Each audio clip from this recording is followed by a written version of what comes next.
Yeah, what are some of the commonalities that you see amongst the people that you work with that perhaps hinder them from achieving their particular goals? There's two main things. One of the big things that I see is that general activity is pretty low in most people. And then on top of that, one of the biggest issues that I find is that stress responses that involve eating are problematic for many people. Like emotional eating and craving are a really big challenge. I think that the term emotional eating, it's so common because it's one of those things that we're taught from a very young age of how to address negative emotions such as stress, sadness, boredom, all those kind of things, because it gives us that momentary sense of pleasure, right? Yeah. But the problem with these is that it tends to lead to guilt, shame, lowered feelings of self-worth. And to me, it's almost identical to an abusive relationship because let's face it, if you're experiencing guilt after performing an action, is that really something that's going to help you grow? And I would argue it's probably not. What's up, guys? Welcome to the Dr. Joey Munoz Show. Today, I have a very special guest on, a friend of mine who I actually met on Instagram, which is a funny thing to say.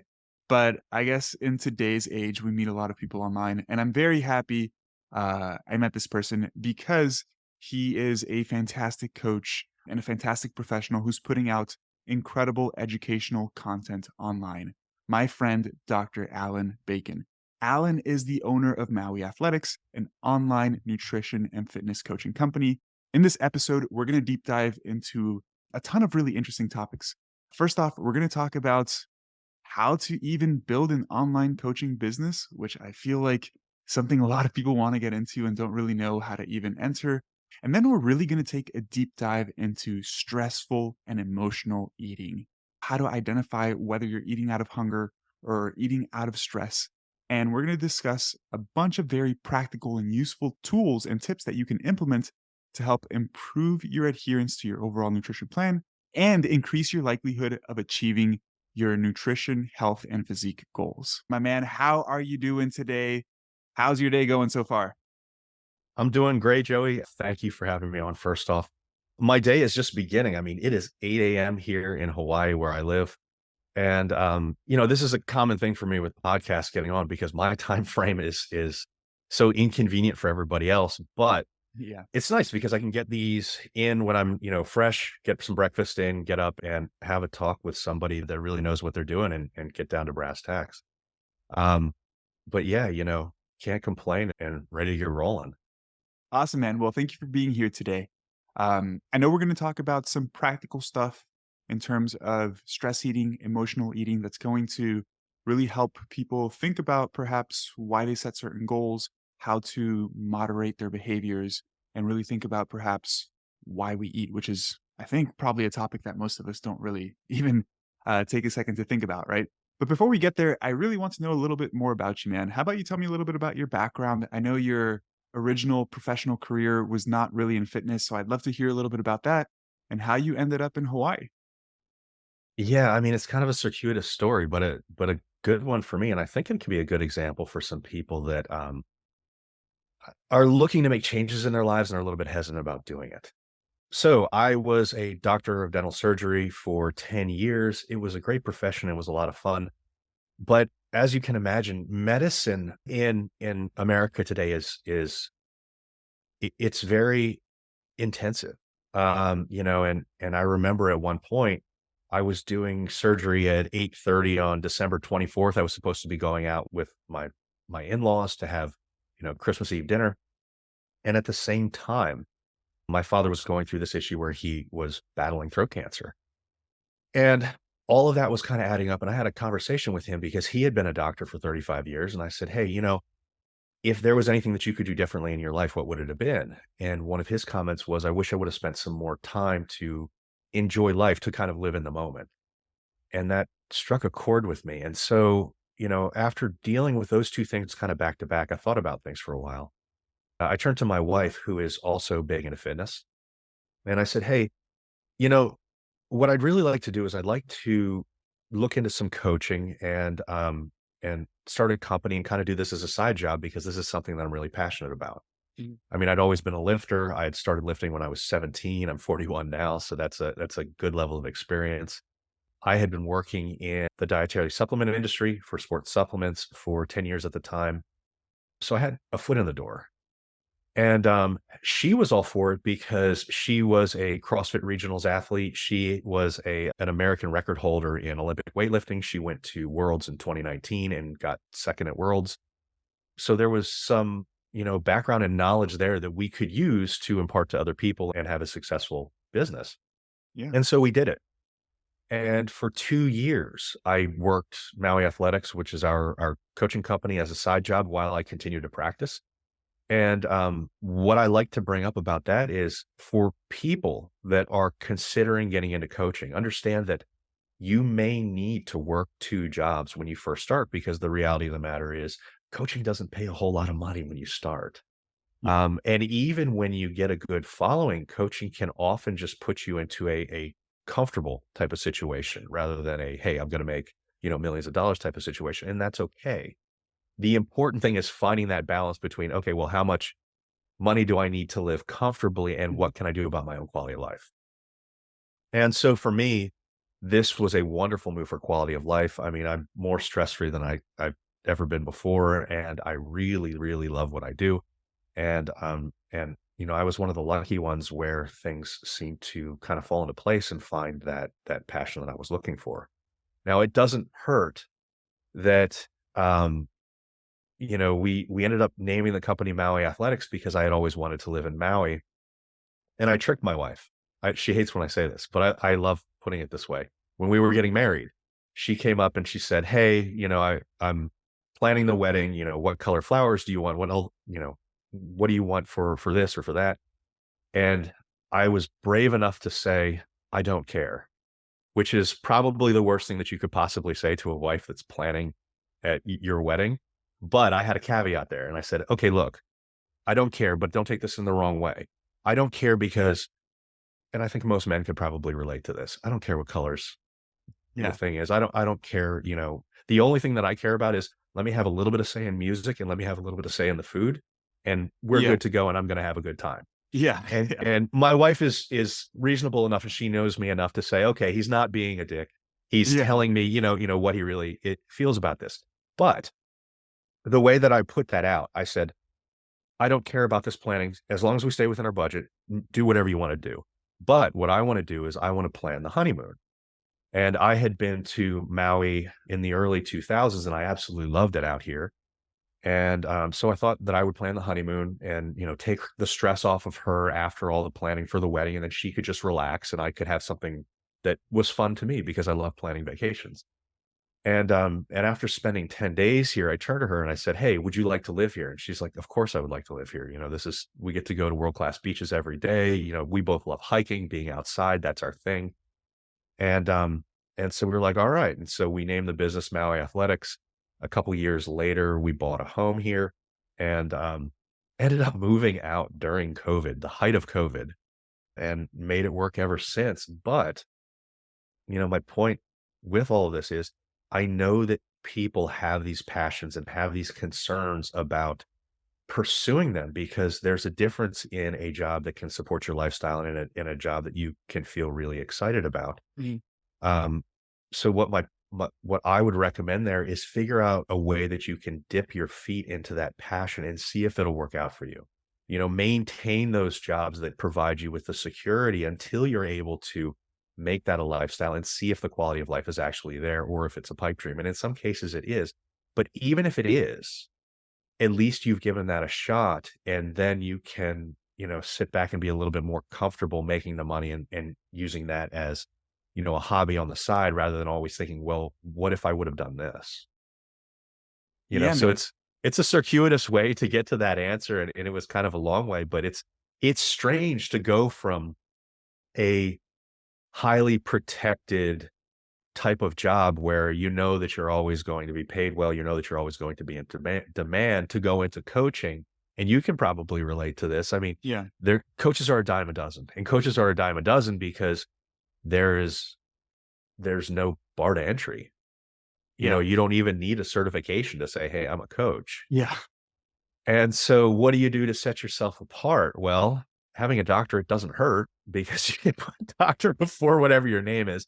But Exactly. the having doctorate does not mean that you're really good at what you do. Yeah. What it does mean is you are probably more likely to have, 1, the drive, and 2, the understanding to Certainly. research information and be able to incorporate that in a proper way. And I think that one of the things that all of these um, postgraduate and higher learning institutions tend to do is they teach you how to be a little bit more critical of information and how to disseminate things like these studies. And then we can say, okay, well, the study says this, and obviously studies aren't the end all be all, but they are a starting point. And then you say, okay, well, given this study, what have I seen in practical application? And can I improve that practical application? Mhm. Or does this make me think about this in a different way? And then I say, okay, well, we don't know as much as we thought. So we're going to continue going with this practical application. But that's where you get that blend of how do I bring in my background expertise into something and make this ultimately better for my clients? Yeah, certainly, man.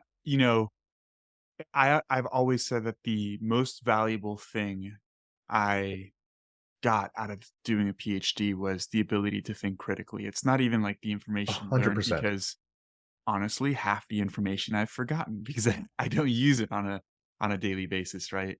I took like graduate level epigenetic courses, learned 20 different mechanisms on silly different things that I don't remember anymore.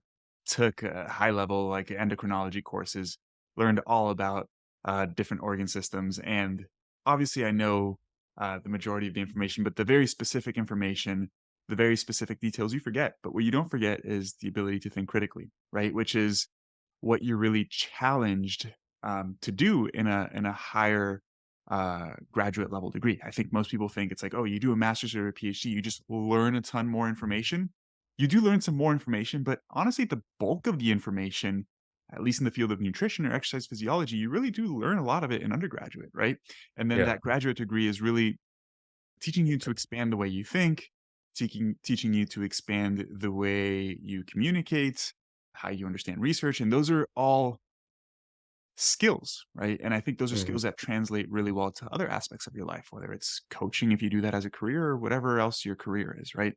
And as you were talking about your transition from the medical field to coaching, I can relate to that strongly because I guess I haven't even thought of it this way or haven't thought of it in a while. But for me, it was really difficult transitioning from getting my PhD to then doing nothing with my PhD, right? Because as you mentioned, you can be a coach without without any sort of knowledge, right? Right. And of course, that's not ideal, but it was the thought of like, man, I've been busting my ass getting my PhD for the past 4 years. I've really been honing in my skills to be an academic, but I just did not feel aligned with that at all. The passion wasn't there. No, and it wasn't even that the passion wasn't there. It was that I started to learn things about like the academic culture that I really didn't like It's in very terms cliquish.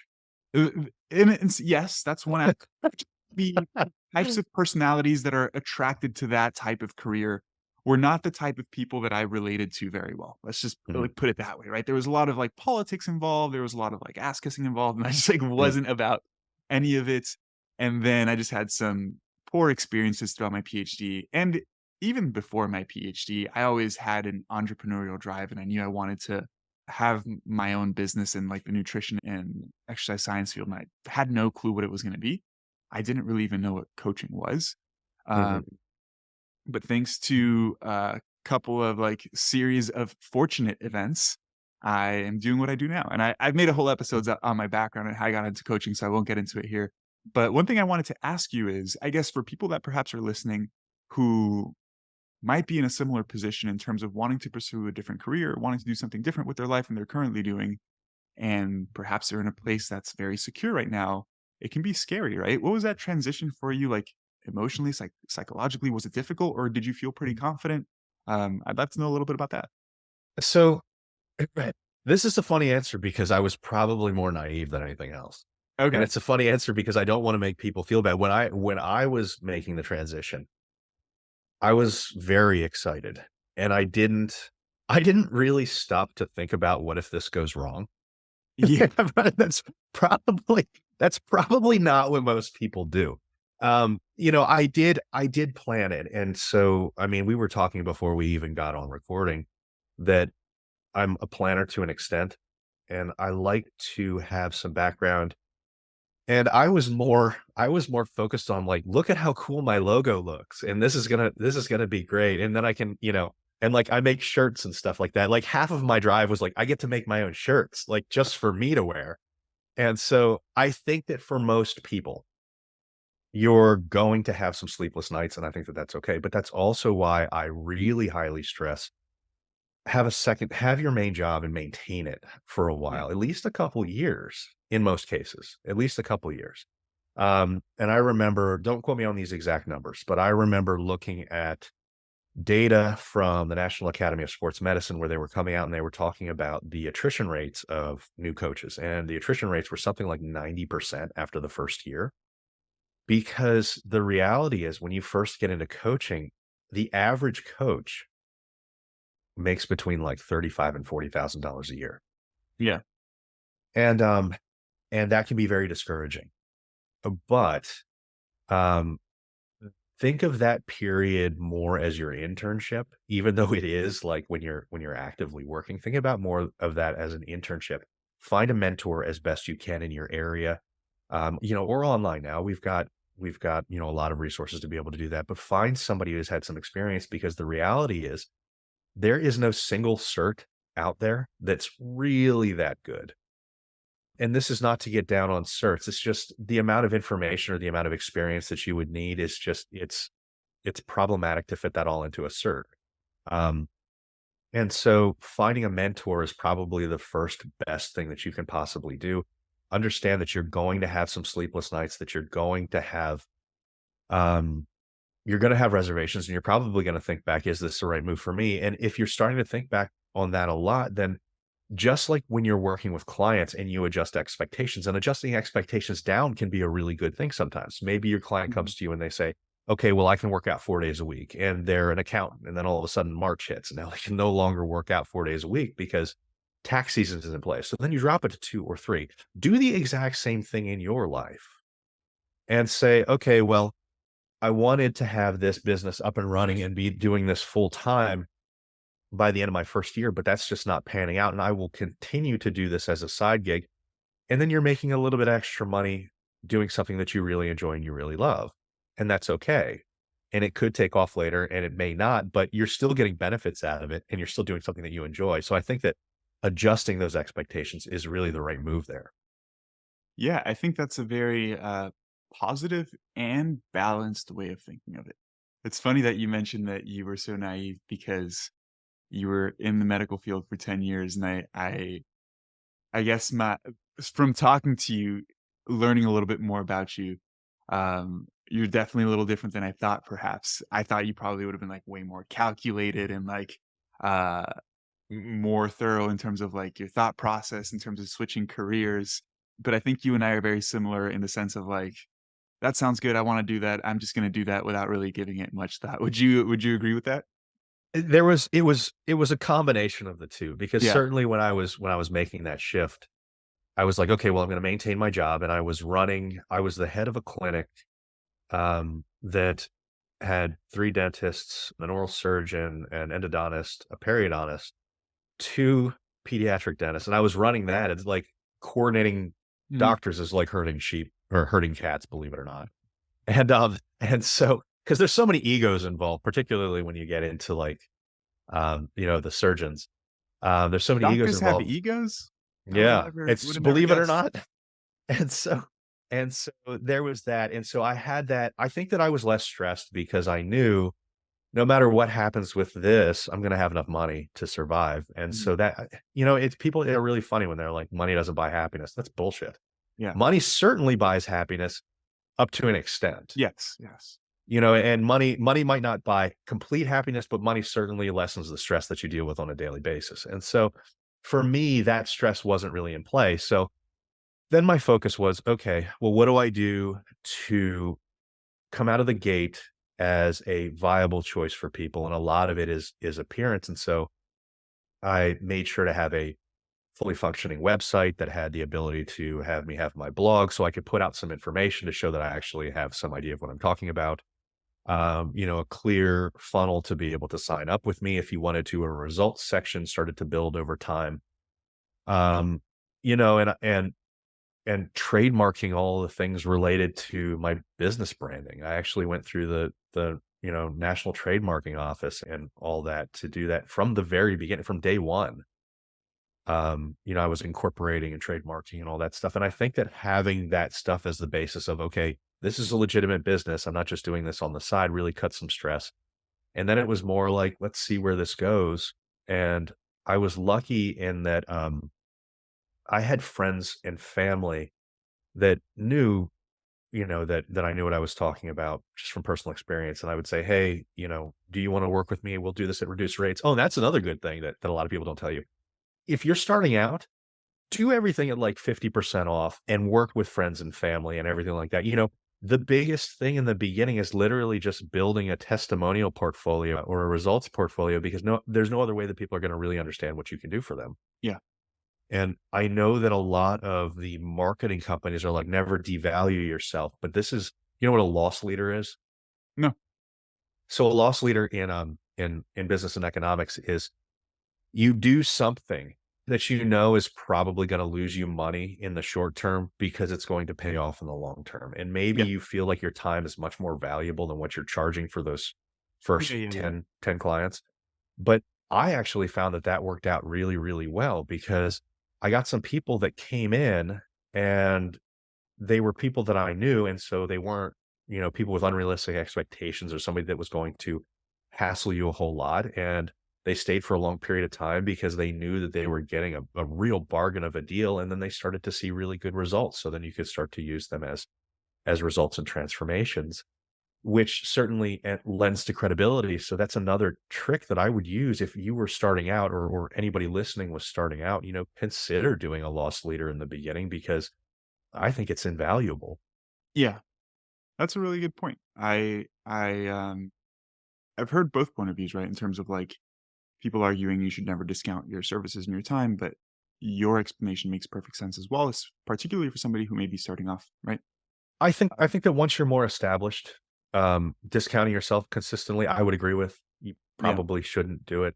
But I do think that there is value in doing this strategically for certain reasons. And in the beginning is certainly one of those times because like I said, I think that once I started getting that results section and I have a pretty extensive one on my website, and then people start to look at it and they say, "Oh, this it wasn't just like a one shot with, one guy. It's like, look at these, dozens and dozens and dozens of Yeah. people that have had pretty dramatic, Yeah. long-term results." And that's when it really starts to say, okay, well, maybe this is worth an investment because the reality is this is an investment on the part of any person that ever wants to work with a Yeah. coach. And there are so many coaches out there. These people have a lot of opportunity, and that's a good thing. It's a good thing for you as a coach because, I tell people all the time, "Hey, join my Facebook group, follow my Instagram, see what the kind of stuff that I put out, does this align with the way that you think or what you're looking for?" And then go to my webpage and look at my results and everything like that. And, if you find someone else that's gonna work better with you, certainly go work with them. There's enough clients for everybody. Yeah. And finding the right ones for you it's a very distinct thing because just like there are the right coaches for clients, there are the right clients for coaches. Mhm. Yeah, that's a great way to put it. It is you're totally right, and that's one skill that I've learned over time too is, like, how to discern who you should and should not work with, right? Mhm. Um, yeah, man, I really appreciate you giving some really valuable insight into how to even, like, think about starting a business, what are things you should implement, because I found myself and still find myself having some of these questions and not necessarily having a clear direction. It's maybe something I'd love to have a conversation with you sometime off air. But one Yeah, thing I really absolutely. want, yeah, I would really appreciate that. Well, you know what's really cool about this, and this is one of my reasons that I love going on podcasts. Yeah, When you get on podcasts, particularly with people that know what they're doing, and that's one of the reasons that I really like you is that you're educated, you've got the right viewpoint on how to deal with nutrition and all these things. Typically when you post, I'm like, yeah, that's what I think. yeah, And that's a great thing. You don't have to agree with everything yeah, with a coach. And that doesn't mean they're a bad coach, but for the majority of stuff and for the base of stuff, you generally will if they're somebody who's well read. I think that the real benefits to these podcasts is you can always find one or two things that you can pick up from what anybody in the podcast is saying. And for the coaches here, this is gold. You can pick up something and you can find like, okay, well, there's this little strategy or there's this way of looking at things that I never thought about. Let me try to put that into my coaching and then see how that works. And over time, your coaching is always going to be unique, but it's going to be a patchwork quilt of all of these different experiences that you've had and all these different things that you've learned from different people. And there's not necessarily the right way forward for like a distinct right way forward, but there is a right way forward for you. And so you integrate the things that work for you to get the results that you want for your clients. And I love the podcast because we can talk about these things and figure out, hey, is there something else that I'm not doing or a different viewpoint that I could use? And then make our own practices better. Yeah. No, trust me, man. That was one of the things strategically in terms of I was thinking like, should I focus more on podcasts? Should I focus more on YouTube? And the one thing that really convinced me with the podcast was one, I enjoy just having a natural conversation.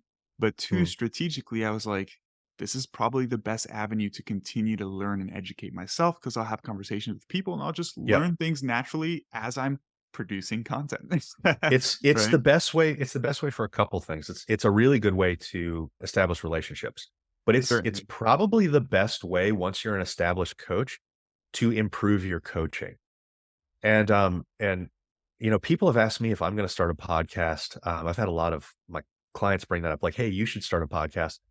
I'm one of those people that I would do a podcast if I had like a partner to do a podcast, but I don't really want to do it Mhm. myself. Because I kind of like that back and forth of like multiple ideas. I like roundtables a lot. Yeah. Um, and I've been on some conference roundtables, and those are always really fun because, like I said, when you can pull in some more ideas from different people, that's where things really start to get interesting. Yeah, for sure, man. Okay, so I want to direct this conversation in a slightly different direction, even though I'm enjoying what we're talking about tremendously. But I really want to talk now about some practical stuff when it comes to coaching and perhaps working through some of the main struggles that people work with, right? And perhaps we can start talking about with the majority of your clients, and I know you work with slightly different populations, I'm assuming that most people really want to improve their health, and Mhm. aside from that, want to look a little bit better, right? And obviously, we focus on both nutrition and training there, but when it comes to reducing body fat, improving, uh, I was going to say body composition, but obviously resistance training is an equally important component there. But when it comes to just losing body fat, dropping body fat percentage, it really does come down to nutrition, right?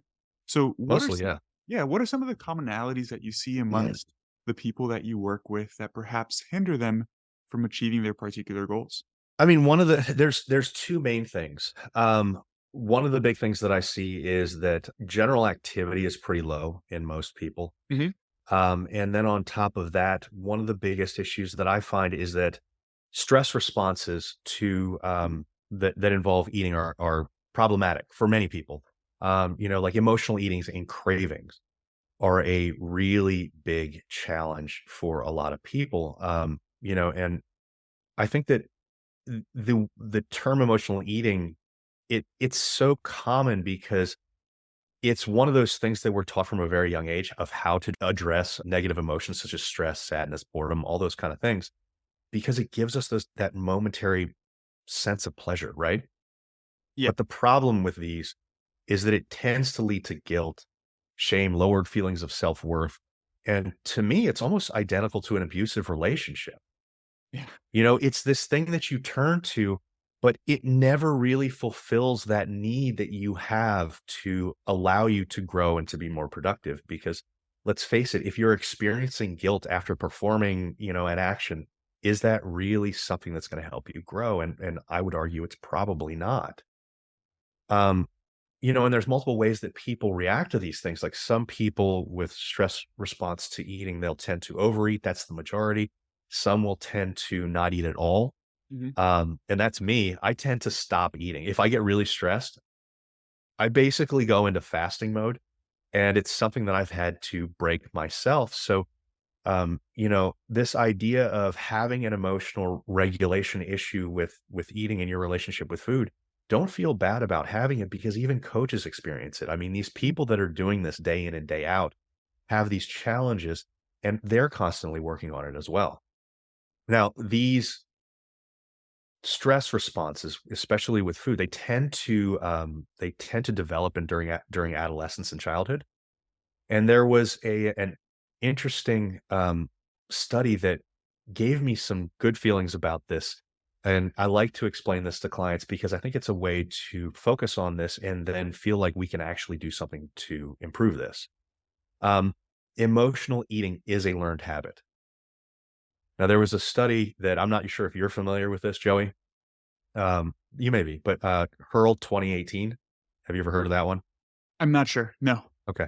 So this study, and it's really cool. I always bring this up with emotional eating because I think that this can get the people that are struggling with this when you're having cravings all the time, when you're having problems dealing with stress or boredom and you resort to food. I think that this can help you because this gives you the basis for saying, okay, well, I'm not a lost cause, even though I've been doing this maybe for decades. What they did was they took a twin cohort, and this was a large twin cohort study that they followed for quite a while. And what the study found was that environmental factors and life experiences um, explained nearly all of the reactions to food and stress. It wasn't genetics because if these are twins, they all have the same genetics. So when they took these people and they either evaluated their past experiences or put them under stressful situations, the response to that was what they monitored. And they found that, okay, we're not seeing the same response based off of which twin is which twin. Mhm. We're seeing it based off of what kind of stress have we put this person under, and then they respond to that stress. Mhm. And so what that does is it's a wonderful thing. I mean, it tells you that you're not doomed by your parents, that Mhm. there is something that you can do about this, and you have the chance to change, and this is a great place to start. Now you have to realize too that this is gonna take time. You're gonna have to unlearn decades of unproductive habits. So getting in there for the long haul is the important thing. Um, and accepting that you're going to screw up along the way, but the consistency that you put in is going to let you unlearn the productive habits and shift them into more productive means. Yeah, that's really interesting, man. Maybe do you remember, maybe you do or you don't, were there some commonalities between, perhaps past experiences or certain environmental stressors that caused a particular type of response in the people who were more emotional eaters than others?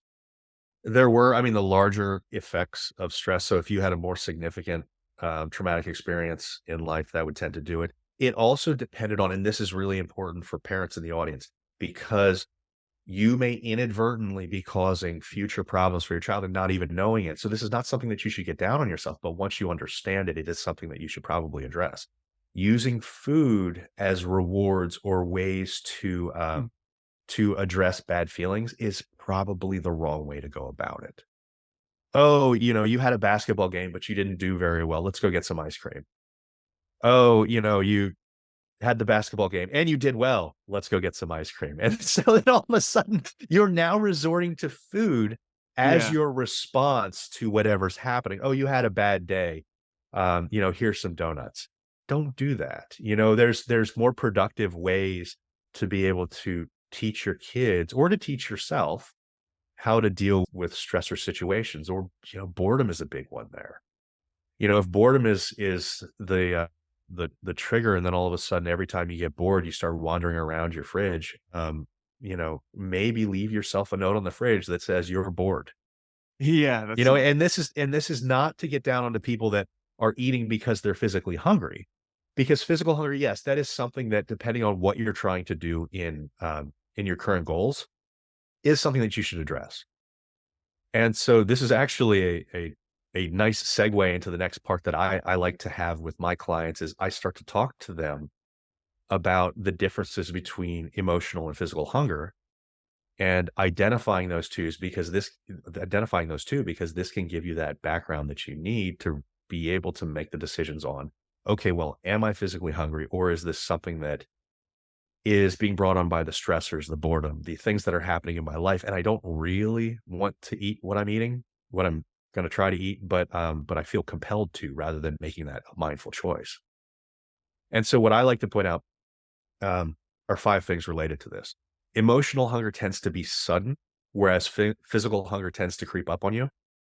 Emotional hunger tends to crave specific high reward foods, whereas physically hungry, you tend to feel like anything sounds good.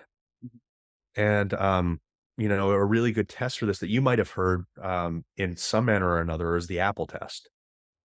And in the Apple test, if a client says, hey, I'm hungry and I can't tell whether or not this is a physical or emotional hunger, I'll say, okay, well, would an apple fix this problem? And when they're like, no, an apple is bullshit, then we know, okay, well, you're not hungry. You are looking for a specific experience. You're looking for mouthfeel. You're looking Yeah. for flavor. You're looking for something else. So it's not physical hunger. Okay, great. We've identified that it's not physical hunger. It's an emotional hunger. Now, what do you want to do about that? Now that you know that brought to the front of Yeah. your mind, what do you want to do about that? And then they can make a decision based on that.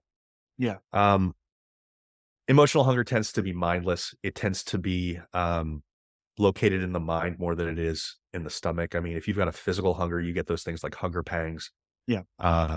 You tend to get rumbling in your stomach. Emotional hunger doesn't tend to come from that. It's that sensory experience that I was talking about, where you Mhm. try to find something um, that meets those textures, criterias, tastes that you're looking for. And lastly, emotional hunger will often lead to guilt or anxiety, whereas Yeah. physical hunger doesn't tend to do that. So if I was a person that was trying to learn how to essentially deal with these things, I would write those down and just keep those on a notepad or a reminder. And then you can ask yourself, okay, well, what category does this fall into? And if it falls into a physical hunger category, then you have some choices. Am I in an active cut where a little bit of hunger is expected? When Mhm. you're in a calorie deficit, a little bit of hunger is expected. Okay, great. Well, then maybe I know that this is normal. This is nothing to worry about. I don't have to feel compelled to do something or feel an urgency to do something, and I'm fine. If you're feeling these things and it's coming out as an emotional hunger, then you have, a couple more questions to ask yourself. Is this something that, if I have this, am I going to be thrown off the rails and am I going to start binging food? Well, if that's the case, then you've kind of made the decision for yourself. It's probably not something that I should do. If this comes out and you say, well, it is an emotional hunger, but I feel that having this piece of brownie or whatever it is will be enough for me, and then I will be able to more adequately stay consistent with my nutrition. Well, then maybe it is a good choice. But we've switched because we've stopped you and we've made you think about that emotional versus physical hunger. It's no longer a hedonic response. You are now starting to make a conscious choice instead of a mindless reaction to make that choice. And this is how we start to move this into a more productive manner. Yeah, man, that's a absolutely beautiful explanation of the topic. I was actually planning on asking you, what are some signs for people to be able to actually identify what behaviors they're partaking in, right? Because that's step one. You need to be able to identify what your behavior actually is. Mhm. And as you mentioned beautifully, it's not don't partake in the behavior. It's then make an informed choice of whether you are going to partake in the behavior or not, depending on various different factors, right? Like what your goals are, what you're trying to work on, etc. Right. Well, So and I think that that's where people get caught a lot of times, and I love how you pointed that out there because just because something is an emotional response doesn't mean that you can't find value in it as long as you make that conscious choice. Now, that conscious choice has to be made with a couple ideas in play. One, is this going to make life harder for me in the future? If I have this, am I going to mhm, constantly be thinking about this? And if that's the case, it's probably not a smart choice for you. Is it going to cause guilt? If that's the case, it's not a smart choice for you. Is this going to be something that I'm okay with? And I also understand that if I have that, it's Super Bowl and I'm going to have a full pizza because I'm a man. And it's going to be a full meat pizza too because I'm a man. There's yeah, no no vegetables veggies, no whatsoever. veggies. No vegetables whatsoever. But in your mind, you say, man, I'm checking in with my coach in like 3 days and I'm going to have this, but it's not always Super Bowl. And I know I'm probably gonna be up maybe 3 to 5 pounds because you're gonna be holding a lot of sodium, you're Yeah, gonna bring in a lot of sodium, you're gonna be holding a lot of body water, and if we're in 48 to 72 hours, maybe you could still have a little bit of water flux, and you're okay with that. it's a mindful choice Yeah. as long as you make that decision. Okay, well, I'm going to get right back on track afterwards. And if you have that plan to get back right on track afterwards, if you have that plan of, I know what this is going to do and I'm okay with this, there is nothing wrong with making that choice. And this is that distinction between that false dichotomy of good and bad foods the nutritionists like to talk about all Yes. the time. There is no good or bad food. Um, I mean, there's nuance within that, but Yes. what is more important is how nutritious is a food, how non-nutritious is a food, and how okay are we with the likely outcomes to our goals if we eat this more non-nutritious food. And as long as your actions and your expectations are within alignment, you've made the right choice for you, and there is no guilt associated with that. Yeah, I think that's an absolutely perfect way of saying it, man, because I've experienced this too, even working with clients. Let's say a situation where, I don't know, it was a client's wife's birthday or something, and they went out with their wife and they had a nice dinner, and sure, they went over their caloric intake or it wasn't aligned with what their particular nutrition plan is at the moment. Are you tired of spending countless hours grocery shopping, cooking, and preparing your meals? I get it. Time is precious, and that's where Icon Meals comes into play. I've partnered with Icon Meals to bring you delicious, macro-friendly, and high-protein meals that will make it easier than ever for you to achieve your fitness goals. I understand that you may have hesitations over the cost of a meal prep service compared to cooking food at home. But let's face it, how often do you spend more money eating out because you didn't have time to prepare your food at home anyways? With Icon Meals, you not only save time, but you invest in your health. These meals are carefully crafted to be healthier and more in line with your fitness goals than most of the food that you eat out anyways. So why wait? Visit iconmeals.com and explore their wide array of mouth-watering meals. And as a special bonus for listening to this podcast, use code Joseph10 at checkout for a special discount off of your order. By the way, you can find all of the necessary links in the description of this podcast. Don't let time be a barrier to your success. Choose Icon Meals and fuel your journey towards a healthier, fitter you. And for some reason, they inherently feel like they shouldn't partake in those behaviors, right? Mhm. That Because happens all the time. yeah, it's interesting because it's almost like uh, guilt that you're bringing upon yourself without any perhaps actual rationale, right? Because when we'll check in and we have a conversation, they'll say things like, "Oh, I know I shouldn't have done this, but it was my wife's birthday and we had a really good time together." And I'll just ask, "Why should you not?" Right? Like, seriously, right? Enjoy the birthday. Because How many it's does she have a year? exactly, right? So that it's that also goes into the topic of having flexibility and not thinking you have to be on point with your plan 100% of the time, and actually purposefully implementing periods of times or days where you're outside of your quote unquote plan should be part of your plan, right? It's part of a sustainable long-term lifestyle plan, right? And that's So I kind of like to throw jabs at my clients and keep them off base. It's kind of like constantly varied training. It's constantly varied coaching. And so what I like to do in these instances is you bring up a good point in where you say, okay, well, she's got a birthday. I brought up the fact that we had Super Bowl Sunday. If you take a moment in the beginning of a month and plan out what's going on in the month, you'll realize that you've got a lot of instances to eat off plan, and that's okay. So at the beginning of each month, make a list and say, okay, well, what do I have going on? I've got my wife's birthday. I've got an office party. I've got Christmas dinner with my family. I kind of care about my wife. I kind of care about the Christmas dinner with my family. The office party is at the low point on the totem pole. Put them in a list of least to most important. And this is assuming you have very distinct goals for yourself. But if you have very distinct goals, then you learn to balance these things. And by setting up this priority list beforehand, you can give yourself you can be more calm in your decision making. And the reason that I say that is because you can say, well, I know that my wife's birthday is going to be coming up. I'm going to be off plan for that.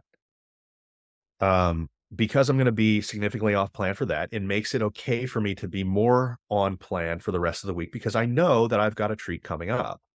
And so then you don't think about things day to day where, oh, it's a mundane Tuesday and I just feel like having something. Well, I know that I'm going to be going out on Friday, so it's okay. I don't need to have that. It's a positive choice. I'm choosing to eat something else that's more on plan because I know that I'm going to be enjoying this, um, coming up. And I think that when people really start to do these things where they put their events in order of importance to them, Mhm. it can allow them to eat more off plan without the guilt. It also allows them to stay more on plan where a situation where they may have gone off in the past because they've already told themselves, Yeah, I don't really care about this as much. I don't, Deborah from the cul-de-sac is throwing a party at her house, but I don't really like Deborah. And yeah. so don't feel that out, Nobody likes have Deborah. Deborah, I mean, Deborah's awful. She's doing keto every ten Uh, days, loses weight, and then regains it all. So what you do is you say, okay, well, I know that I have this. It's an obligation, and I want to then focus on my time with meeting friends. I'm going to make it less about food. So yeah, you prepare ahead, and you can work with a coach. And you can come up with a lot of different um, tactics to deal with yeah, this. And one of the ones that I like to do is, I like to say, okay, well, you're going to Deborah's house. You told me Deborah's really annoying, but you like the other friends that go to the house. So why don't we have a protein shake before you go out? And then when you're there, you can graze a little bit on yeah, food, but you're not going to go overboard because you've already had something that is decently high protein, low calorie relatively. yeah. You're not going to be eating from a hunger perspective. You can make the focus on the spending time with friends that you want to spend time with. But you've already said that this is an event that's not that important to you. So let's give you the tools to make it as easy as possible to get through this without being emotionally drawn into certain things. And alcohol is a really big thing, Mhm. with people. And so they'll say, well, if I'm not drinking, then I feel uncomfortable. And so we'll say, okay, well, that's okay. We know that you're probably going to want to drink and this is dependent on how often do you drink and how much at one time, but why don't we say, let's set a limit before you go to whatever it is. And then you work with that client or work with yourself to set that limit. You say, okay, well, what would you be happy with? 2, 3, 4 drinks. Make that decision ahead of time and then stick to it. Because when you make that decision ahead of time, it's not a decision made when you're 3 drinks in. Yeah. And if you do that, if you make that decision ahead of time when it's a conscious choice, this becomes something that doesn't cause guilt afterwards. And all of this is about one, setting yourself up for success, two, alleviating the guilt, but three, allowing you to live your social life in a way that's not broccoli and steamed chicken for the rest of your life. Yeah, that's a fantastic way of explaining it, and honestly, in terms I'm gonna steal that from you in terms of really thinking about what events you have coming up in the future and discussing or thinking about which are more important and which ones aren't, right? Because Yeah. oftentimes, I think part of that too is guilt of, like, not wanting to feel like perhaps you're missing out or letting other people down or being perhaps even made fun of. Hmm. And usually, if you're being made fun of for your decisions, you probably need a different social circle because that's not a Yeah. positive environment, right? And we know the importance of environment as well. I recently filmed an episode on like the nutritional hierarchy of importance, talking about energy balance, and then all of these other variables that influence energy balance. And one of those variables that we typically don't think about is our environment, right? 100%. People we as That's a Yeah, huge it is influence. huge. The people we associate with, not just the people we associate with, but the actual environments that we're in, right? Are they Hmm. stressful environments? Are they environments that perhaps make it more difficult for you to stick to your dietary Is choices? there only candy in the break room at Yeah, work? exactly, right? And so at the end of the day, I think what anyone's goal who struggles with these behaviors perhaps is modifying your environment to make it as easy as possible to perhaps adhere to these behaviors, right? Hmm. Oftentimes you hear people think about or say things like people who are really fit have a lot of self-discipline, and in many ways they do, but in many ways, first off, it's not a difficult thing to do because it's something they enjoy, right? Yeah. And two, their environment is set up in a way where it's easy to adhere to the things they're trying to achieve, right? So I think that's one thing that people can take away from listening to this. Like, really think about your environment, think about the things you do on a daily basis, think about how the people in your life and your environment influence your choices. And think about perhaps what I try to share with my clients is like, what are the biggest levers you could pull that are going to give you the biggest return on investment, right? So think about small little behaviors that you can implement that will make it substantially easier for you to adhere to your plan, right? Like, for example, like you were mentioned going out to a party and Barbara's there, or no, Deborah, right? It's Deborah's always there. Deborah. Yeah, yeah, yeah. It's always Deborah. But anyways, let's go. Let's say you go to a party and you're hanging out with Deborah and a group of friends, and this particular group of friends is always partaking in behaviors or choices that you don't want to partake in, right? Is it easier to go out with those friends and say, no, I'm not going to do these things while those people actively do those things? Or is it easier to just say, hey, I'm not going to come tonight, right? It's probably easier to modify your environment by not putting yourself in that environment. Um, so I'm really happy that you brought that up, man. Now, one thing I really want to talk about is, let's say somebody has um, identified that they eat frequently out of stress, right? Or Mhm. uh, out of emotions. They've identified this is a behavior that they want to uh, change. You've already discussed some particular tips that people can implement to try to at least be mindful of these behaviors and then make an informed decision as to whether they are or are not going to behave in a certain way, right? One of the Mm. things that I really try to develop with my clients, and I'm sure you do too, is first and foremost having a healthy dietary pattern that supports hunger and satiety regulation. Because in general, if you're satiated, you feel full, you're much less likely to partake in certain behaviors, This is right? a So really long-winded way of saying eat fruits and vegetables. yep, eats fruits and vegetables, protein, You whole can have foods. fiber in your diet. Right, right, yeah. But aside from that, aside from having a healthy nutritional pattern, aside from being physically active, what are some other recommendations or conversations that you have with clients to try to address these behaviors specifically? So I have 2 things that I think would be great answers for this. Okay. The first I'll outline them first. The first one that I like to do is, 1, we know that a lot of these things are caused by stress itself, right? So managing stress can often relieve these symptoms that we have of, okay, well, I really need to reach for the donut or whatever it is. And then on top of that, if stress is still a bit overwhelming, because let's be honest, it's very hard to manage stress a lot of the times, particularly when you're first starting out. So then you need some strategies to actually manage the cravings and the potential binge eating itself. Now, as a caveat before I get into both of those, if you have actual binge eating or disordered eating, I would really look into professional Mhm, psychiatrist or psychologist in some mhm. manner. And that doesn't mean that you don't need a nutrition coach. What it means is this is a multifactorial issue. And if we're going to be holistic about um, care, the psychological aspect needs to be treated just as much as the habits and routines Yes. based aspect.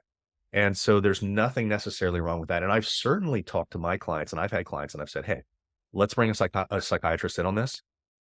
She and I will consult to find the best path forward for you, because the psychiatrist isn't going to know how to make you perform the best. They're not going to know how to Exactly. give you the best physique or health, but they will know how to help you manage the mental aspect a little bit better Yeah, than most coaches will. And that's okay, because again, if you're looking at medical treatments, there's a reason there are specialists. certainly. Your primary care physician isn't the only doctor that you're ever going to see, and there's a reason. And the same thing happens here, even though people don't really think that coaching in this manner, people don't assume that coaching in this manner works this way, but it really does. So, first, what I would address is I would look to institute a way to deal with anxiety and ground a person, some kind of grounding technique. And there's lots of different ones out there. Something to essentially bring you into the now, because what ends up happening with this emotional response is all you start to think about is the future of you getting that donut Mhm. or that brownie or whatever it is. So the one that I personally use, and there are a lot of these, and so you might have a different one than what I have. I use something called 5 4 3 2 1 anxiety relief. Have you ever done that before? No, but I think I know where you're going with this. Okay. Go ahead, go ahead. So what we do is we use the main 5 senses that everyone talks about, and we use it in a way to, one, break this thought pattern that you've constantly got going on. Because let's be honest, when you're about to binge, you're essentially ruminating on whatever type of food it is. Mhm. And so what I like to do is I use this 5, 4, 3, 2, 1 technique, and it starts out with 5 things that you start to name 5 things that you can see. I mean, it could be, you know, the Instapot in your house. It could be your TV. It could Mhm. be your, a barbell, whatever it is. You literally name or write these things down. Name them out loud, write them down. 4 is touch. What are 4 things around you that you can touch? What are 3 things around you that you can hear? What are 2 things around you that you can smell? And what's 1 thing that you can taste? Now, by taste, I don't mean go out and, find something to put your tongue on, but like, Mhm. what is the taste or, that you're getting inside your mouth? Did you have a protein shake that you could taste a little bit from earlier? The entire point of all of this is we're going to shift that mental rumination away from, oh, I need to have this donut. I need to have this donut to calm down. Let's bring ourselves back into the moment. What's actually happening around me? And that can give you pause to be able to take that step back, identify what's happening, and then really start to think about if this is something that you really want to do. And I think breaking that stress down can really give people some perspective that they're not going to have if they just keep ruminating Yeah. on the fact that they want this craving. And so that's where I start first. Yeah, that's After a that, okay, go ahead. no, sorry. That's a really interesting technique. I thought you were gonna go a completely different direction with it than that. But Have you that's used I one similar? not necessarily in terms of, like, a grounding technique, but usually some of the things I really talk to about with my clients when perhaps they're eating due to stress or even, like, mindless eating, typically, I think, people partake in that behavior because they might be getting a certain feeling of relief of stress, at least immediately, or perhaps some sort of reward from eating that particular food. And usually we have a discussion about other behaviors that they enjoy that are really rewarding as well, right? And Mhm, trying to substitute behaviors rather than trying to eliminate behaviors. Because I think it's a lot easier to substitute a behavior than it is to completely eliminate something, right? And so that's why I really enjoyed when you said at first, like even identifying when you're perhaps stress eating, because I do think that is the first step. And now once you identify, it's like, okay, what do I do next? In some situations, it's okay to eat. In other situations, perhaps you want to partake in another behavior that may be stress relieving and enjoyable for you that is not necessarily eating. And maybe it mm, is eating, maybe it could be eating something else. Or maybe, as I've talked to my clients about, it's going outside and going for a walk. It might be stretching a little bit. It might be reading a book. It might be listening to a podcast. Anything that you find enjoyment in that typically relieves stress, I think can be a perfect substitution. That's one of the things I talk to my clients about. Another thing that I typically talk about, because one of the things that I really try to be mindful of as a coach is I don't want to do any additional harm, right? And I mhm. think the words we use are very powerful They're towards our huge. clients, right? And they They're they huge. influence their psychology as well. So one of the things I usually tell my clients about is like, hey, there's nothing wrong. You're not doing something bad by eating food, right? Like you shouldn't feel guilty or feel really bad about your actions because you had some food. So in certain situations, and this is something I've done with a number of clients now, and it's similar to what you mentioned with having a protein shake before, is like, hey, if you find yourself stressed, if you want to eat a particular food, let's say it's Oreos or a donut or whatever it may be, let's be honest, like going outside for a walk sometimes is enjoyable, but sometimes you want the damn Oreos, right? It's like what I try to do is implement a small behavior first that will ideally reduce the amount of food that they consume, right? So it's essentially taking a pause. And usually what I tell my clients is like, let's have something that is satiating. So instead of trying to remove something from your diet, let's add something in this situation that's going to help you feel a little bit fuller. So typically a protein shake or a piece of fruit or something that has fiber. I tell them wait 15 minutes, and then if you want to enjoy the Oreos, just have them. Typically what happens is they either don't have them at all because they feel good, or they just have a reduced amount of it, right? Which is at the Mhm, end of the day, the goal, because I'm not going to be a mhm. hypocrite here and say, I never eat donuts. I never eat Oreos. I do, like, all the time. but, but I, That's the I, part. Don't worry, we'll edit that out in yeah, post. but I do put into place these behaviors so that I don't eat as much as I could, right? And those are the main 2 strategies in terms of, like, implementable things you can do, like, right now to help reduce these behaviors. But I So think you're you gonna go you're gonna ahead. like this you're gonna like this segue that I go into next because you're hitting on a lot of this. So first, I said that what I wanted to do was address stress directly. Yeah. And then 2, I wanted to get in kind of management strategies for cravings and binge eating. Let's say cravings because let's not try to address binge eating since that's Sure. probably something left up to a psychiatrist. But you and I are on the exact same page. And Great. and I really liked what you were saying there because I think that you're bringing up a lot of the very best things that we can start to look into to manage these cravings that they're having. Now, I actually think step 1 is understanding your specific stressors, and, the best way to do that is a food diary. Mhm. I mean, you self-monitor. If you find yourself in this routine where you're constantly saying, "Hey, I'm resorting to, having X food and it's making me feel guilty," then what you need to do is start a food diary.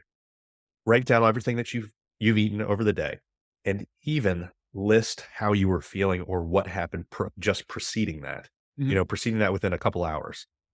That can help you identify triggers, whether they're emotional or in your environment, and they can be in your environment. I mean, maybe maybe you go home from work, and on your way home from work is Dunkin' Donuts. I'm gonna be vilifying donuts so much, and I don't know why, but we're gonna say that, Dunkin' Donuts is on your way home from work, and you always stop in.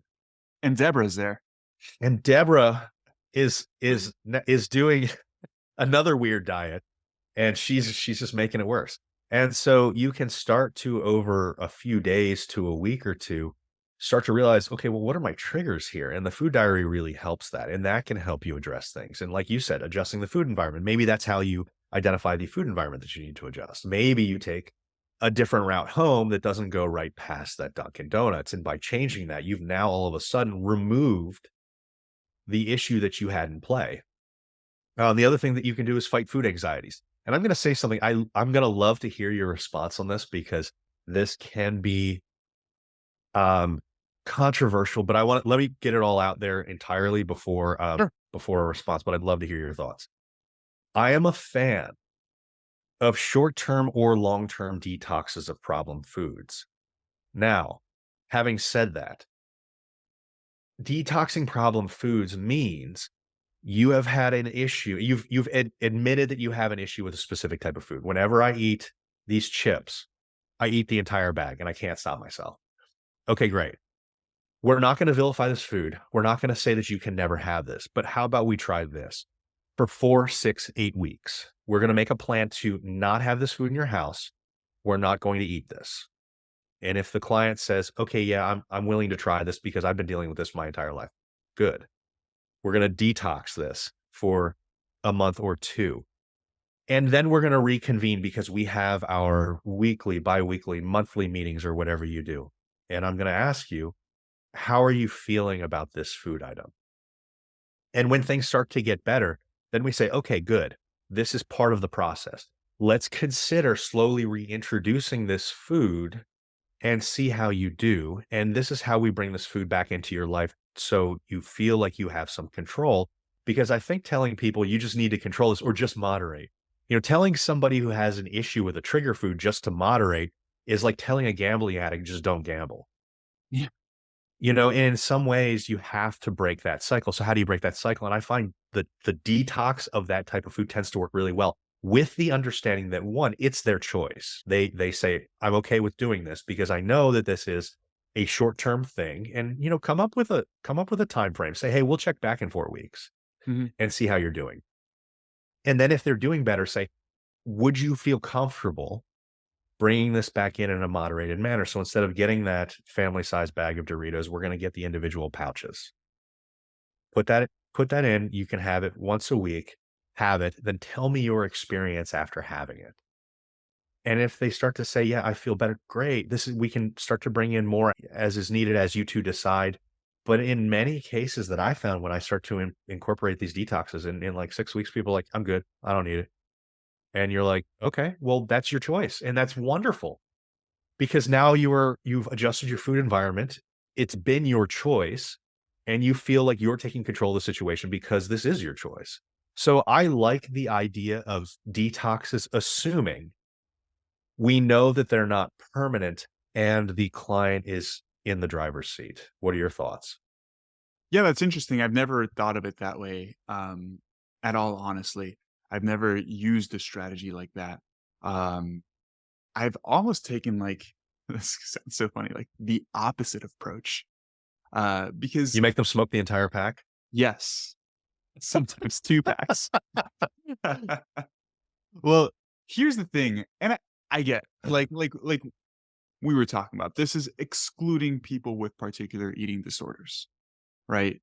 This is talking about because I've worked with several people who say like, "Oh man, when I have this particular food, I just can't stop myself. I eat the whole thing." Right? Whether it's Cheez-Its or potato chips or whatever it is, right? Mhm, It's usually a very specific particular food. And in most situations, I think from a psychology standpoint, there's a couple things going on. They inherently think that perhaps it's a bad food that they shouldn't be eating. That's one variable that I've noticed as a commonality, as mhm, well as the fact that they actively try to not eat the food as much as they can, right? Like they actively try to avoid the food. So then when they do have it, then perhaps they feel unrestricted or like they have no control and they mhm, just eat as and much of the guilt food as ensues. possible, right? And Yeah. I've taken the opposite approach. Literally, I mean the exact opposite of telling them to have the food every single day in a small quantity that fits within their caloric targets. Most clients have never tried that, but they have tried avoiding the food altogether and well, not that they've struggled, they do avoid, but then when they have it, they eat a ton of it, right? And it's obviously very different than the approach you're having where it's a more mindful approach, and like you mentioned, the client is in the driver's seat, and it's a mindful decision to actually restrict the food versus just restricting the food because you think it's bad. There's a very different thought process behind that, right? But I've I've implemented this strategy now successfully multiple times because it's been with people that perhaps, like, let's say they try to avoid a strawberry donut because that's their absolute favorite since we were talking about donuts. But they don't have an issue with, like, eating a glazed donut. That's a stupid example, but it's very highly specific, and then they don't have that issue with other foods that are similar in nutritional composition, taste, flavor, etcetera, right? So it's like, why this food? The why is a reason that I don't necessarily know, but I know that the commonality is that they perhaps think it is a bad food that they should avoid, and so we have the conversation of like, there's no such thing as a bad food, it's contextual, etcetera, and hey, let's actually just have a little bit of it every day, like, and I think the mental freedom of them knowing, like, I am allowed to have this tomorrow, not only am I allowed, I will have this tomorrow, I don't necessarily need to have that much of it today, right? And Do you that's find that been they're able to stick to the moderated amounts that you've set?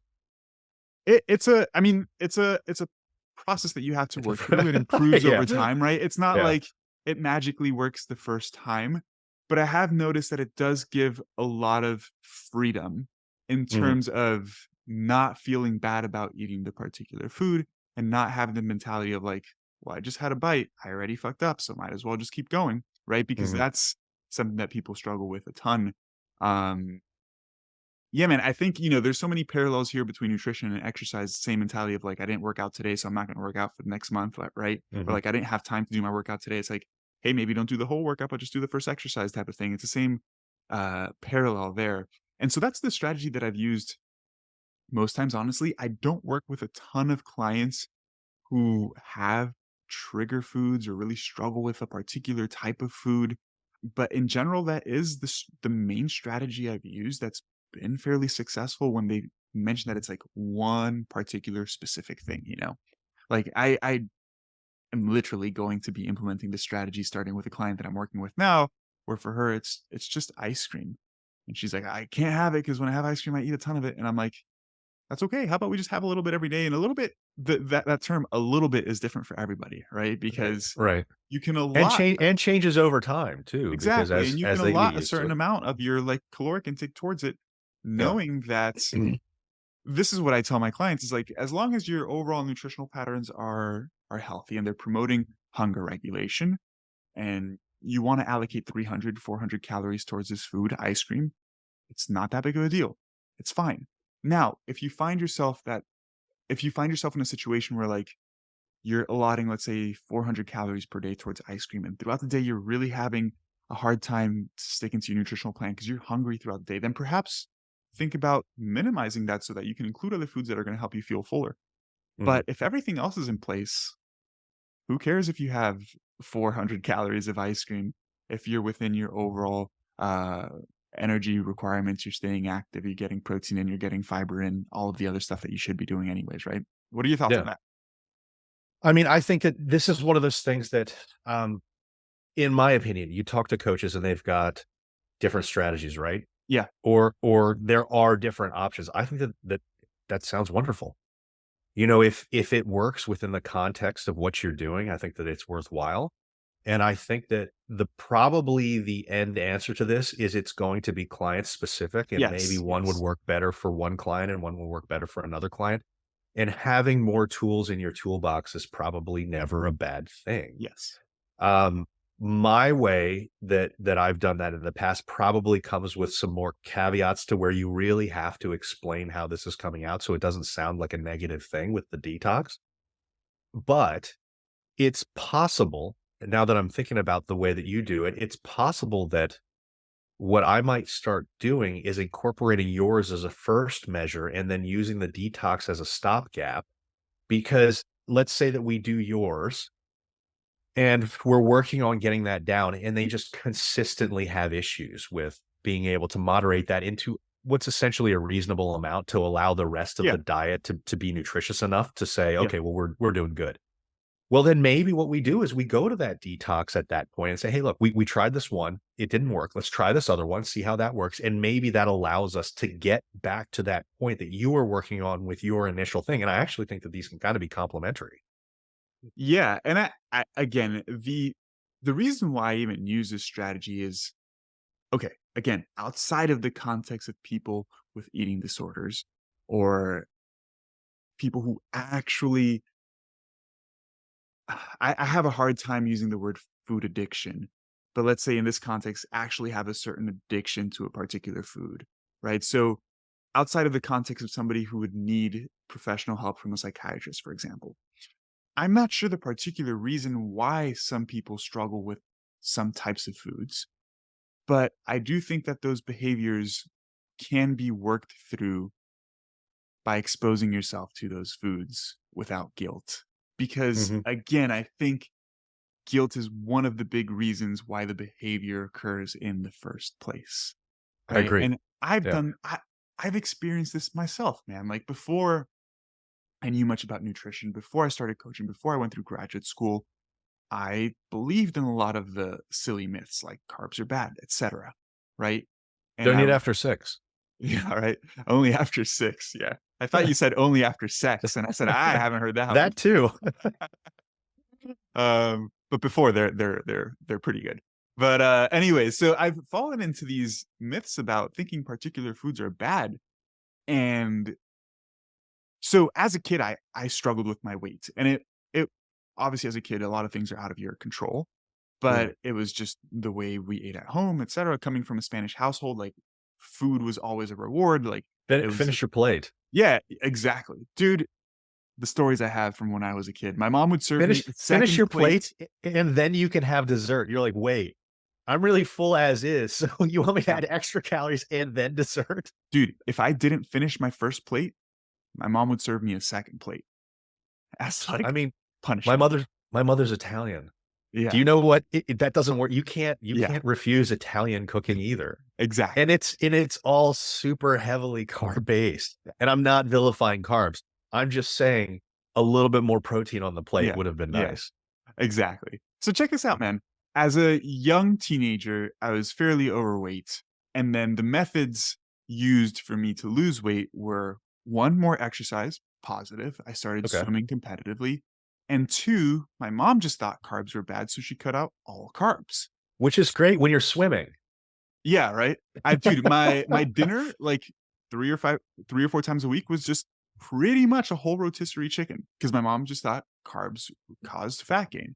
So, from that period onward, I really always thought carbs were pretty bad for you, right? Especially simple carbs. And again, context and nuance is important. You shouldn't be eating a crazy amount of simple carbs, and the source matters. But in general, I would try to avoid them. And so my weight would always yo-yo, especially when I Mhm. like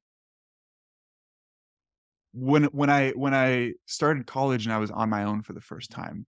and had like I made my own food choices. My mom wasn't cooking for me. I was doing everything on my own. So like my weight would yo-yo a lot.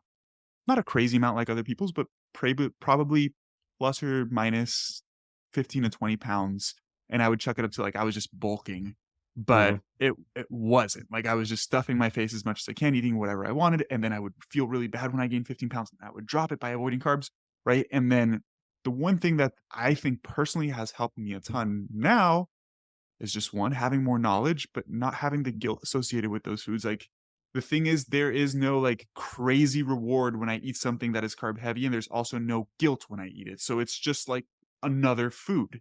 Well, And that's one thing, because you've been working really well on that restriction mindset, which is a really big thing in what you're talking about and what a lot of people deal with. I mean, if you come at so we all have been eating in a certain way, and clearly the reason that you look into a coach or look into a nutritionist is because you want to make some changes. Now, you need to make some changes in habits that you've likely been doing for decades and decades. And so it feels like a restrictive process. Mhm, And this happens a lot with people that are like, okay, well, to lose weight, I need to cut out carbs, or I need to cut out all the foods that have any flavor in my life. But a good mindset shift here is to really start to think about what you had mentioned earlier, where it's an addition, it's not a subtraction. You're adding in more mhm, whole foods, you're adding in more lean proteins, you're adding in vegetables for the first time in your life. You're you're finally eating a piece of fruit, and viewing it as choice and positivity sound like the hippiest things, but it yeah, is the groundwork for all of this. When you have a feeling of autonomy, when you have the feeling of I'm making these choices, and essentially when you work with a nutritionist or you work with a coach, they're helping you make those choices based on what you say your goals are. yeah, So you're essentially making those choices. And if there's something that you disagree with your coach, just bring that up and say, hey, is there an alternative to this? And they're happy to work with you if they can. But going at this from a mindset of positivity of what you're adding in rather than on what you're cutting out is really the way to make this sustainable. Because if you're going to constantly think, oh, I can't have that or I'm restricting that, then all you're going to do is feel like you want to have that. And then when you finally do, you're going to feel like you failed. So yeah, you're setting yourself up for this feeling of failure. Whereas if you had a positive mindset of, I'm choosing to eat these things as a regular part of my diet, but then I can also eat these other things sometimes. And that finding that balance with concessions is the really difficult thing. yeah, that's beautifully put. Yeah, I was gonna say there that the thing that really helped me and where I'm at today was just removing that stigma of good and bad foods. Mhm. And truly, one, like, caring about your health and wanting to be healthy, like, needs to be a priority because I think that's what essentially allows you or encourages you to make healthy behaviors, right? Because let's not lie, like, I like the way pizza tastes more than chicken breast, right? And if it were up to me, I would just only eat pizza, but I don't do that because I care about my health. That being said, if I want pizza, I'm gonna have pizza, right? And it's the breaking away from thinking that certain things are good or bad and truly allowing yourself to have the foods that you want when you want them, but also truly caring about your health and making sure that health is a priority, right? Because I feel oftentimes people say that their health is a priority, but then like their behaviors and Their actions don't show that. action exactly, Yeah. exactly. So like at the I think one thing we haven't touched on and is exactly that, like at a baseline level, your health has to be a priority to you, right? To Mhm. engage in healthy behaviors and actually start to change your behaviors. Like it has to be a priority. And again, some people say it is, and it really isn't. And perhaps it becomes more of a priority if unfortunately you have some Health sort of health complications. complication, Yeah. right? And that again is where most people actually make change because Yeah. they haven't seen perhaps the consequence, experience the consequence of their actions, right? Because man, behavior change is tough, right? Behavior change is really tough. Mhm. And I mean, we've talked about a number of variables here that influence your behaviors. But at the end of the day, there needs to be a strong motivating factor. And I'm not talking about Mhm. motivation by like, I want to do this every single day, but your overall, This is where they talk about purpose. the why. Yeah, yeah, yeah. And Yeah, it's in its base form, the why is still a motivation, but it's I like to differentiate it from your motivations because It's the purpose. it's a mainstay commitment, whereas your daily motivations will ebb and flow. Yes. And you know, changing what you've done over decades and decades is a very difficult thing. And I find one way that can really help people is to understand the anatomy of a habit. And that's because the choices that we make in our daily lives, a lot of them are just habit driven, like we're on autopilot. Yeah. And anatomy of a habit comes down to 3 points. You have a reminder, a routine, and a reward. And so the reminder, I can use an example that we already used. A reminder is I'm driving home from work and I pass the Dunkin' Donuts. My Mhm. routine is I go into the Dunkin' Donuts and my reward is I get my donut. Yeah. So when you're trying to promote productive habits or change habits that you've decided are unproductive, with the reminder, routine, and reward, the way that you do this is by changing the routine. And this is fun because we're going to come full circle back to something that you were recommending earlier that was excellent. Um, so you figure out a way to change the routine. You can also change the reward, but the routine changes what is most important. Change the reminder, but you can also change the routine. If you want to change the reminder, changing the reminder is go home a different way. A lot of times that's not possible. And another example is you get home from work, you have kids, and the reminder is that you get home from work and the routine is that you typically go and you grab the Oreos. Mhm. And then the reward is that you get the Oreos. So if we know that changing the routine is typically the way to shift unproductive habits to productive habits, we start to think of, okay, well, what kind of substitute actions or foods can we put into play in that routine to help break what we are currently doing? So your reminder is I come home from work. Your routine is typically I reach for the Oreos because that's just what I do when I get home. So then you start to think, okay, well, how can I change this routine? And you say, well, I could either reach for a different food, maybe an apple, maybe non-fat Mhm. Greek yogurt, maybe whatever it is. Um, that it doesn't necessarily have to be close to what you were choosing. It's nice if it is. It doesn't necessarily have to be close, but on the more nutritious spectrum. But typically anything that is a traditionally nutritious food is a great option because your body wants to eat at that point, clearly. So give Mhm. it something like a banana Yeah. or non-fat Greek yogurt or whatever it is. Or figure out a substitution that is a productive activity. As long as the activity is productive, this can be a great thing. And productivity can come in two fashions. It can either be something that relieves stress. So go play Call of Duty, go read a book, Yeah. go take a walk outside. Or it has to be productive in the way that it gets something done that will relieve stress in the future. Finish up that project that you had for work, do the Yeah. calls that you needed to do. As long as it's something that will improve your life, shifting your energies from, I need to get these Oreos to, I'm going to do something that is, I'm choosing to do something that is supportive of either relieving my stress or bringing me closer to the goals that I say that I have. And so I Yeah. really liked when you had mentioned substitutions earlier because it reminded me of that whole anatomy of a habit type Yeah. thing. And the substitutions are really a great way to deal with this because your body is kind of antsy to do something. Yeah. Hey guys, some of you may not know that I'm the scientific advisor for a supplement company called Outwork Nutrition. I help with the formulation of new products to help ensure that they're effective and backed by science. Unlike many other supplement companies out there, we don't rely on exaggerated claims or flashy marketing tactics. Instead, we let the science speak for itself. We take pride in formulating products that deliver real results, helping you achieve your fitness goals in a meaningful way. If you're in the market for supplements like protein powder, pre-workout, or recovery products, make sure to check us out at outworknutrition.com. And as a thank you for being an avid listener of this podcast, use code Joey for an exclusive discount at checkout. You can find the link to our website down in the description of this podcast episode. Remember, our goal is to empower you with science-backed supplements that truly make a difference. Choose Outwork Nutrition and elevate your fitness to new heights. Yeah, that was beautifully put, man. I want to wrap up this conversation by bringing up one more topic, which is so far we've discussed obviously why do people stress eat, identifying the behavior, determining what type of behavior you want to engage in, if you don't want to engage in these particular behaviors, what are some actionable things you can start to think about and implement literally today to help improve these behaviors? And now let's talk about, let's say somebody is actually implementing these behaviors. They're having some success. I'm sure this is a situation that you've experienced multiple times with clients. They're seeing some success.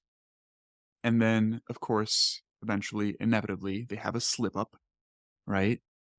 They perhaps behave in the way they used to previously or engage in a behavior that they don't want to engage in, and they feel bad about it, and they feel like now they're failing and backtracking. How do you deal with that situation? What do those conversations look like, and how are they different than perhaps the initial conversations where you're just giving general recommendations in terms of things you can do to modify these behaviors?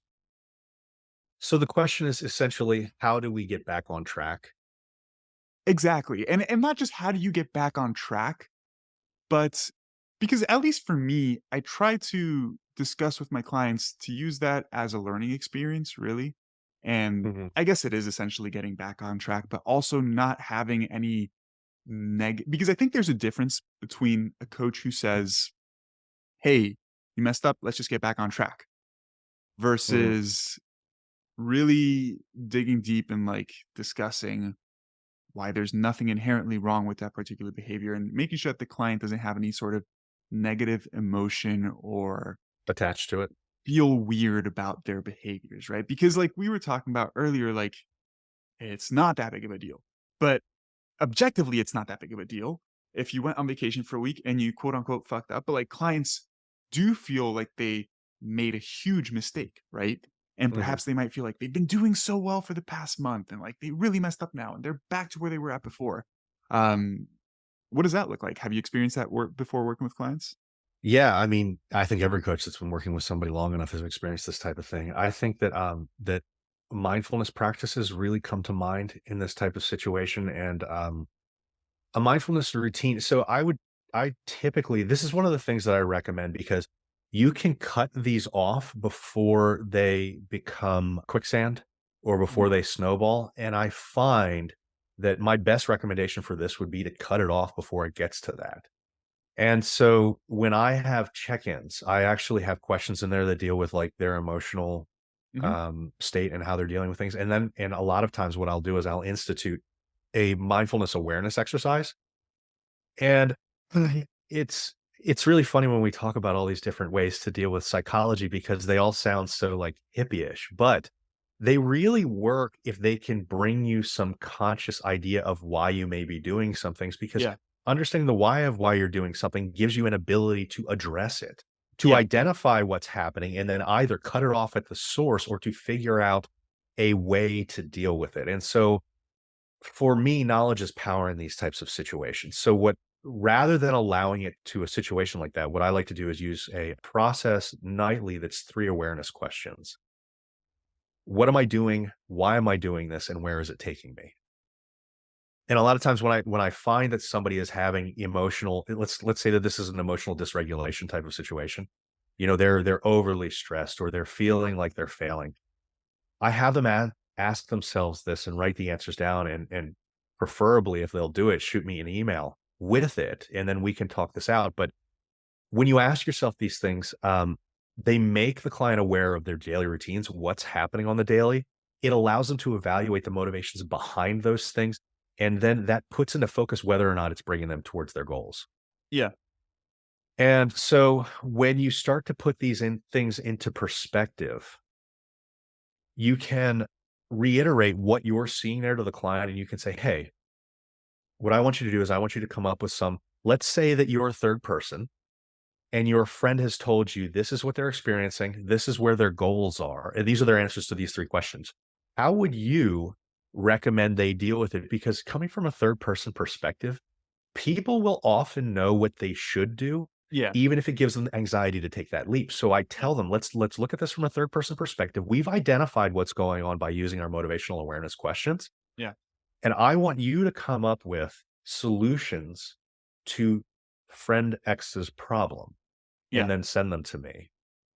And you're not leaving them hanging, but what you want to do is you want them to come up with the solutions first because Certainly. they're sitting there in that situation. With them sitting there in that situation, they're going to start to think about things that are, even though they're thinking about friend X, they're going to start to think about it from their perspective. Yeah. And you as a coach is never going to be as insightful into somebody else as they are into themselves, but you can give them the tools to be able to overcome these things. So this is a great way to, one, gather information, two, get them learning and starting to think about the way to address these solutions themselves. But then you're there as a mediator or a parachute to Yeah. be able to come back once you see the solutions and say, "Hey, I saw that you said this. I really like this part of that. How about considering this for this other part?" It gives you as a coach an area to explore, because let's be honest, if you've ever been a coach that's been in this situation, one of the biggest issues is reaching people psychologically Yeah. is extremely difficult. Yes. And it's extremely difficult because there is no set of answers. So the best thing that you can do is you can gather information. You can learn what that experience is from their viewpoint, and you will see a lot of that when they come up with the solutions. Yeah. And then that can give you the insight into how you can find an answer for them. Now, just like with anybody else or anytime you work with any clients, the biggest issue here is getting somebody to email you these answers. Yeah. And but when you do, you have a lot of insight into how you can help a person. And I think that a lot of coaches, what they'll do is they'll take this upon themselves and they'll feel like failures because they don't know the exact answer for this specific client. Um, when they're having problems, and there's no way for you to automatically know that anyways. Yeah, those are some fantastic points, man. Um, I do have a similar approach where I will ask clients to answer a series of questions. It's funny that you brought up that the most difficult thing is getting an email back. It can be sometimes, right? Mhm, But asking similar questions in terms of like, why did you partake in this behavior, right? Because mhm. I think identification is incredibly important, and then from there, essentially asking them to come up with a game plan if they were to experience a similar situation in the future, I right? think that that's key. And Yeah. I think that that's a part that, I mean, maybe I'm being cavalier here, but I think that that's a part that a lot of coaches get wrong. And I think a lot of coaches get it wrong for a good reason. I think that a lot of coaches get that wrong because they want to help, Yes, yes. and they want to help so much that they just start throwing out answers. Yeah. But like I said, um, I think that the right way to get to this is a fact-finding mission more than anything else. And to understand a person's emotional state, you use things like these awareness questions. What am I doing? Why am I doing this? Yeah. That's a big one. And where is it taking me? And where is it taking me is great because that really does put things in perspective for them to understand, oh, this is really a counterproductive thing for Yeah. me, which can help provide that impetus for some change. And then by providing that outlook as, okay, well, you're going to help a third person, I think that they're much more honest that way. Because I think that if you ask them, hey, you know, what would you do for yourself? I think that people think, I don't know because nothing works for me. Okay, well, Yeah. what would you do for somebody else? Oh, okay. I've got some ideas there. And I think that you get a lot better answers that way. Yeah. That's a great way to put it. Yeah. Usually the way I frame it is like if in a similar situation in the future, so it's not this exact situation, but I think like you mentioned, framing it as them being a third party is a really smart way of going about it too. But yeah, I've always had the approach of like, I'm not going to give you the answer. I want you to come up with the answer. I'm going to guide you towards that answer ideally, because it's also more empowering, right? People come up with their own solution. They feel more empowered. They're likely more willing to execute on that solution because let's be honest, how often do we actually do stuff or carry through with stuff just because somebody told us to do Because it? we're told to. Yeah. Like You can never. do things like that for 2 to 3 months pretty well, and Yeah. that's why things like I'm gonna I'm gonna bash keto and carnivore, but Yeah. that's why things like keto and carnivore work Yeah. because some influencer tells people to use this and they can stick to that for 2 to 3 months, but then it's a relapse because it's not a sustainable long-term thing. Yeah. And I'm not saying that there's anything wrong with things like keto when it's medically necessary, but what I am saying is, one, there's never gonna be anything that's as effective as an overall omnivore diet. So unless you have a neurological disorder or some reason to be restrictive, and anything that is super restrictive on fruits and vegetables, I mean, come on, man. There's we might see significant weight loss initially because of muscle glycogen and water loss, but Yeah. is it sustainable long term? What are we going to be doing with our triglycerides over time? What are we going to be doing with our propensity to have cancer later in life? Yeah, yeah, yeah. You know, it's just so I steer people away from that type of stuff as much as possible. And if you need medically keto, go to an RD. Yeah. Don't don't go to a coach. Go to Yeah. go to an RD because that's something that you really need. Yeah. But yeah, you know, in these general, lifestyle change things, I mean, we've got a lot of options. And so let's explore those options and find out what's right for you. Yeah. Like we've both been saying here, giving a client autonomy, one is going to solidify the fact that they might do this long term much more greatly than anything else. Autonomy is a key thing in the way that I view motivation and long term Mhm. motivation, where you were trying to make this an internalized type of thing. And when you give them the ability to come up with the solutions themselves, you also increase their feelings of competency, which is another Yes. key aspect of this. And feelings of competency, if someone is constantly told the answers, you one, don't remember it as well. Yeah, yeah. But two, you don't feel a sense of accomplishment or the fact that maybe I know more about what I'm talking about than what I thought. Yeah. And by consistently reinforcing both the autonomy and the competency, you're building their ability to be able to handle this long after they've graduated from your coaching. And then by being there when they send you that email with all of this information, that's the relatedness aspect of all of this, to where they've got a coach that's there as a parachute or a partner. And that gives them even greater feelings of competency because they know that even if they have some struggles, they've got someone to go to for an answer. But it's beautiful when they come up with the answers themselves, because this is preparing them for life beyond coaching. That's literally perfectly said. And I love how you ended that with saying preparing people for life after coaching because people are not gonna be working with a coach the rest of their life, and our goal I would should I would love to work with my clients for 20 straight years, I mean, I would too. but it's not gonna happen. And if Yeah, I'm doing my job right, I shouldn't have to. exactly, You right? know, and so so I like getting in with those guys, and I have had clients that I work with for years and years and years, but they don't need me. I make Exactly. I make their life easier, and I make Yeah. their life easier because I come up with a program for them. I Mhm. am there for when, they want, their nutritions, like, they have nutrition questions or all that Yeah. kinda stuff, and it just makes their life easier. They're busy enough as is, Yeah. and it's not like most clients in general aren't smart enough to do this on their own.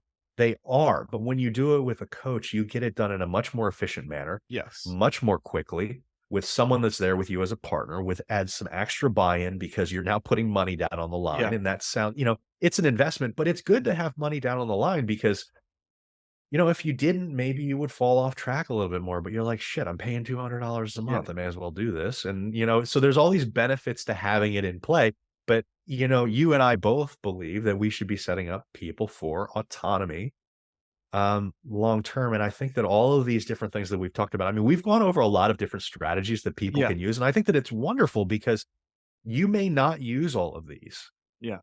but you may find one that really clicks with you. And if you find one that clicks with you and makes that change, then we've done our job. Yeah. Anyways, my man, let's go ahead and wrap it up here. Honestly, this has been I only started the podcast 3 months ago, but this has been my favorite podcast episodes by far because I feel like I've learned a ton in terms of listening to you speak and listening to how you handle certain situations with clients, and I've definitely learned a couple things here that I'm going to start implementing with my clients, no doubt. So, thank you I so I much. actually think that this is mutual because I think I'm going to start using your manner, and then I'm gonna use that detox as a backup. I actually like it in that 1-2 punch, because I think that leading in with yours is is a good way to test the waters to see what levels of control that we have. Yeah, and Eh you can honestly obviously have a conversation before even implementing it with the client and see Mhm. what their perspective is and think Which and would get you their prefer? take. Yeah, exactly, and see if they think it's a good idea or not, right? Because Mhm. for me, a lot of the times when I've used that strategy in particular, like I'll ask a client, "Have you ever thought of doing something like this before?" And they're like, Mhm. No, but that seems like that makes sense, and in that situation, I'm like, "Okay, let's go ahead and try to implement this strategy," and it usually works in that context. The more Uh, options that you can give people that work, the better. yeah, yeah, because at the end of the day and I guess a lot of people say this. I was gonna say, do you know Stan Efferding? Mhm. Yeah, I just had him on the I don't know him personally, I know of. Let me put it yeah, that way. I just had him on the podcast last week, and he has a phrase that he's coined, which is "compliance is the science," right?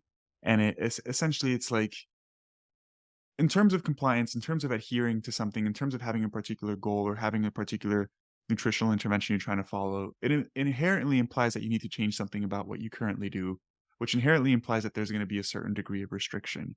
But that the modality of restriction is what you should have control over, right? Choosing the type Mhm. of restriction that feels the least restrictive to you. And that's essentially what we're trying to do with these tools, right? It's like, hey, Yeah. all of these tools should, in theory, get you to the same place. Some of these tools work better for some people than others, which honestly, I would love if there was a sort of screening tool that would tell you what sort of tool is best. I'm not sure we're Yeah. there yet, but in general, there is some trial and error, right? And at the end of the day, you want to choose the one that just feels easiest for you. Because in order to actually, I think all humans are inherently lazy, right? So if we can reach a goal, We're inherently neutral, I think, to you where think we're so? like I think we're inherently neutral. I and part of that is laziness. It's like, okay, well, what is the real payback for me if I do this? Yeah, And we ask that a lot, and particularly when clients are starting out, they don't know that there's going to be a distinct payback. And one of the things that we really see with emotion is if a person isn't 100% sold on choices, they won't give 100% effort because why give 100% effort if you're not guaranteed to succeed? Now, again, we keep going back to these anatomy things, yeah, but autonomy things, but this is great because this helps to reinforce all of the reasons for coaches and people to really value these things. When you have more autonomy in a situation, you have a greater feeling of the chances of that working out, which means the effort that is given is much higher. yeah, And so when we work as coaches from a controlling aspect, we undermine people's autonomy and we damage their feelings of relatedness with us. And so by giving people the options within reason, obviously, we want to give people options that we believe in that work and that promote proper psychological health and proper habits. But there's different ways to get to an end result. And and yeah, I think that all of the things that we talked about today, I mean, this was wonderful in my opinion yeah. because we covered a lot of different things with a lot of practical advice. Yeah, and what I was gonna get at with the lazy thing is across the board, if you can make it easier to achieve the particular goal you're trying to achieve, you're more likely to achieve it, right? Well, we're like Uh, a chemical gradient. We'll take the path of least resistance to get to where yeah, we want to go. exactly, exactly. And so all of this comes down to like having tools or methods that are effective, having a wide array of them, and choosing the ones that feel easiest for you in particular, given that the tools are all equally effective in the sense that they'll get you to the same place, right? Mhm. Anyways, my man, really appreciate you taking time to be here today. Would you please let everybody know where they can find you, your social media, your website, if somebody wants to work with you? Sure. You can always find me on my website, mauiathletics.com. That has links at the bottom to all major social media pages. If you have any questions, feel free to reach out to me on Instagram at drallan, Allan, bacon like the food. Um, and certainly if you have any questions about this podcast interview, ask Dr. Joey or ask me, and we're more than happy to help out. Awesome, brother. And I'll make sure to link all of your stuff down in the description of this episode. Guys, thank you so much for listening to the entirety of the podcast if you've made it so far. If you enjoyed this episode, I would just ask of you to please leave a rating and a review, right? I always forget the second word there. And if you're watching on YouTube, please take a second to give the video a thumbs up and subscribe to my channel so you don't miss any future videos. I'll catch you guys in next week's video.